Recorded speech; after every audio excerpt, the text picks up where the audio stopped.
My task this morning is very simple. It is to announce the roadmap for the 2025 FAZ Electoral roadmap. The proposed date for these elections is 29th March 2025. And I'm going to give you a series of activities that will take place.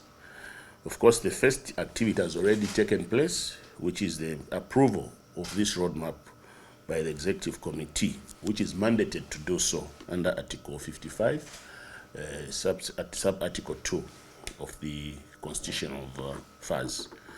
So this was done in December. The second is the giving of the notice of the elective AGM, and the instructive article there is 27.2.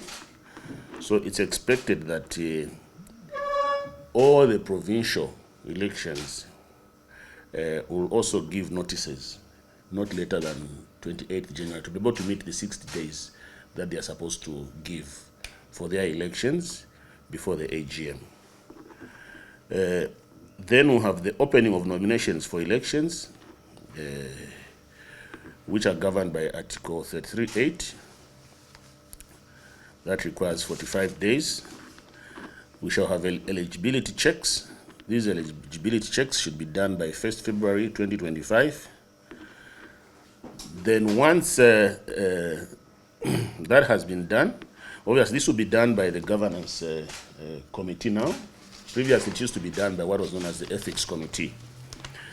Then once the outcome of the eligibility checks is concluded, people will be given an opportunity to appeal. Those who may feel that the outcome is not fair, or it's flawed, it's flawed at law, and so on, or in one way or the other. So the appeals committee will look at those appeals. After that, there will be now approval of valid nominations, which will be sent to my committee for me to announce valid nominations and the official opening for campaigns for elections. So by 7th February 2025, we'll close nominations. And by 9th February, between 7th and 9th February, if there are any other issues that may arise, we'll be given an opportunity to do that. But by 9th February 2025, there will be no more, review of people who have, applied to be nominated and so on. That will be the final closing. Then on 17th February 2025, we have validated all nominations and announced who qualifies to stand and who does not qualify to stand. 18th February, there will be submission of appeals. 18th February 2025, final decision of appeals, 22 February 2025. Circulation of documents for elective AGM, 8th February 2025. 11, provincial, ZPL, and national elective AGMs will be done between 15th March and 29th March. And like I said earlier, any time between 15th March up to 26. Yeah, 26. January. Yeah. So before 26th January, people should give their notices for the provincial elections. And a detailed program of these provincial elections will be given to you within the course of this week, starting tomorrow. We've dissected this constitution several times, and we do not see any breaches whatsoever. This is so because your constitution is couched, the constitution of FAZ is couched in general terms when it comes to elections. You realize that we are, even at the national level, we are coming from a background where the elections were announced at the whim of a president.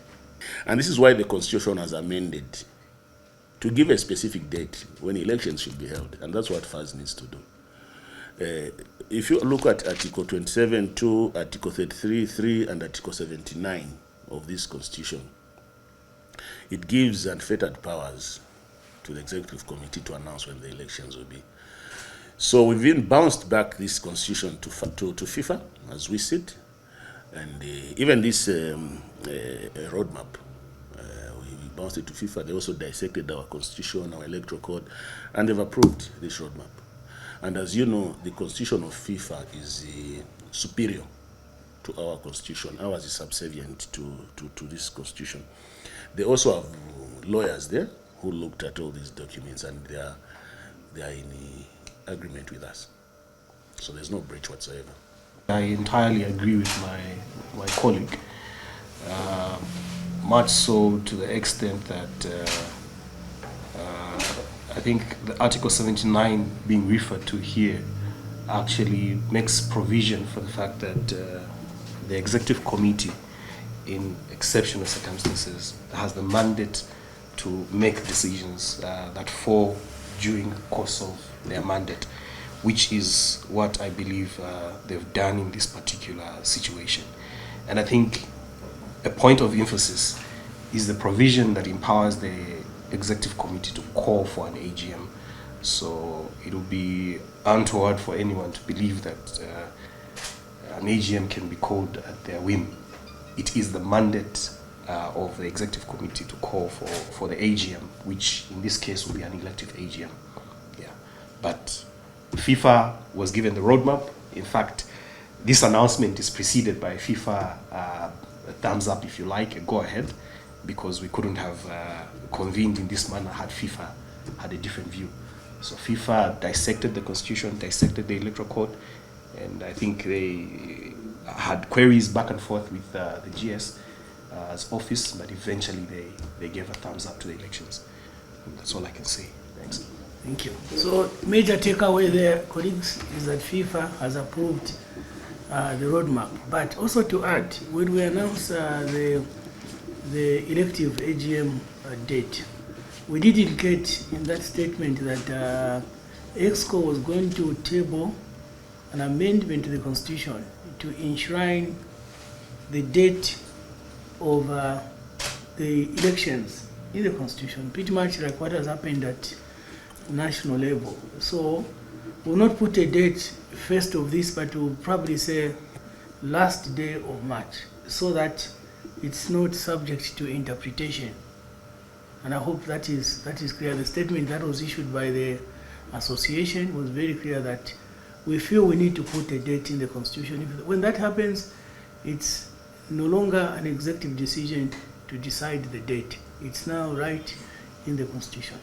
Our mandate is to ensure that we deliver a free, fair, and transparent election. We are not doing this for the first time. We did this, I think, in 2021, and we are up to speed, and we are up to the game, we are up to the task. Chair, Governance and Risk is here. I'm here. There will be other officers that will help us deliver this election. And from time to time, you'll be called yourselves to witness what is going on, so that no one cries foul. I think we want to uphold the integrity of the highest level, and we are people coming from a regulated profession ourselves, and the ethical behavior is critical in whatever we do.